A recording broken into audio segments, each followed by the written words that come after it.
Do I have a quilt to show you? This is a vintage tablecloth that I put on top of what's called grunge fabric. That's the style. And then I quilted the heck out of it. Look at this. That's my center. And then I put beads all over it. See, I outlined the feathers. And then I have some pearl-like beads there. And this is my favorite part.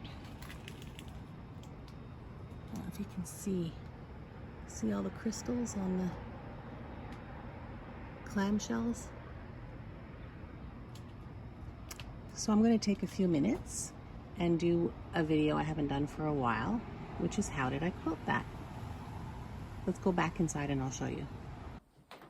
Hi, I'm Eureka from My Creative Quilts, and it's been a while since I did a how did I quilt that video, and I have the most incredible quilt to show you that I just finished, and I really want to show you why and how I quilted it the way I did.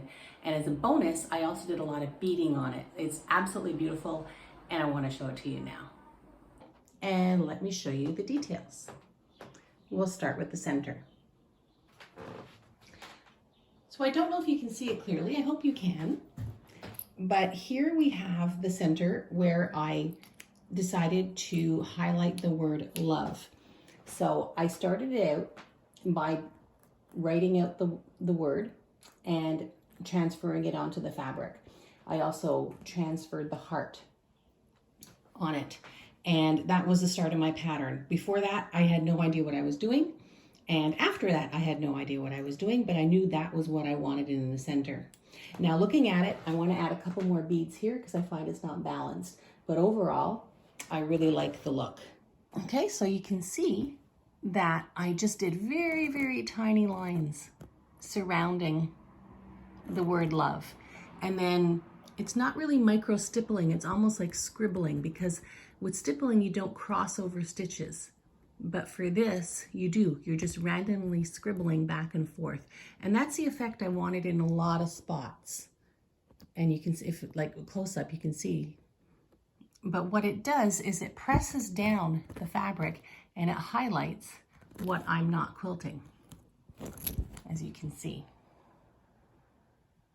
Sorry for that wobble there. And I use that technique in different parts of the quilt where I wanted to either highlight things or hide things.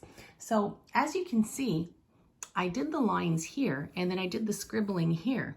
And the reason for that was because it's not always possible to bring your lines exactly where you want them to be. So some might come a little short, some might come a little long. And by adding this feature, it doesn't matter. It doesn't matter if you don't quite reach the edge or if you go a little bit over the edge. So now that the heart was done, I needed to work on the rest. So I decided I wanted feathers. I always like doing feathers. So I did feathers coming in towards the heart. Why I went in instead of out, I'm not sure. It was just a decision I made on the spot.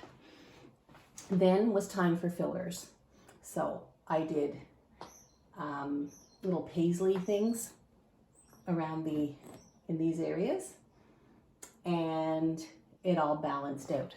So then we needed to go bigger. We needed to go towards the outside. So that's where I started to play with different designs. Did I want it to be straight lines? Did I want it to be curves? I really wasn't sure. And then I decided to go on my fallback of feathers because I like feathers. And you can see that I tried to make it symmetrical without getting too picky about it.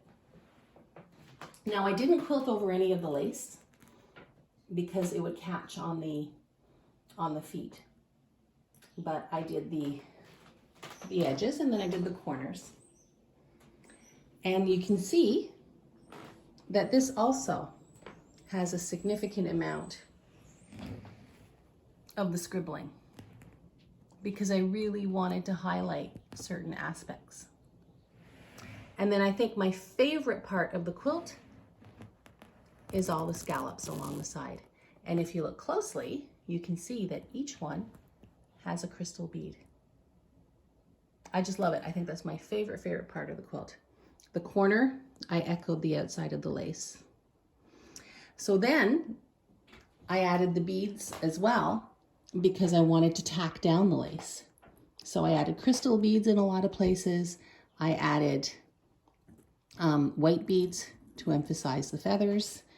I did a little bit of bigger pearls as well.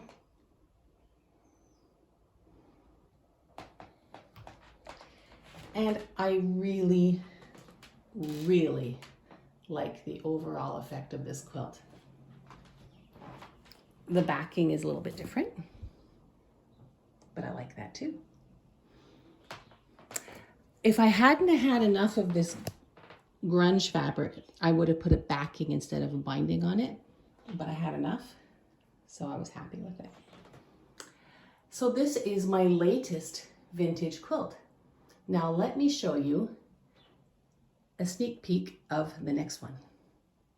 And we're back in my sewing room, and look at these beautiful vintage napkins that somebody gave me. I posted on a neighborhood group that I was looking for vintage linens that I was willing to buy, and a woman dropped these off. They were from her mother's trousseau from the 1940s. Aren't they gorgeous? She didn't want me to give her any money for them. She just wanted to see photos of what I decide to do with it, decide to do with them. And I have an idea, not 100% yet, but I have this beautiful fabric. It's actually a wide backing, and it is from, let me see if I can find the selvage so I can tell you who made it. Here we go. It is a Hoffman. Hoffmans are, I like Hoffman fabrics.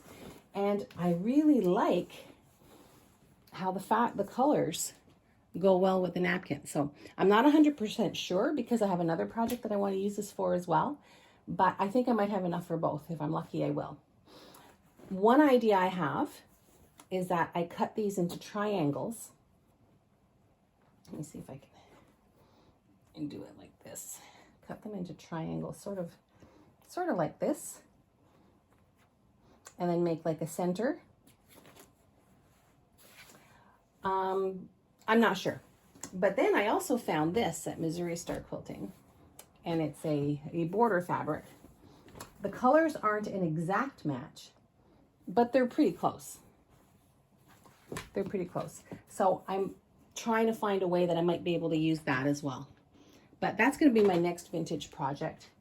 And I'm also writing an article about people who repurpose vintage things. So that's going to be fun. Anyway, that's another episode of How Did I Quilt That? And I hope you enjoyed it. See you next time.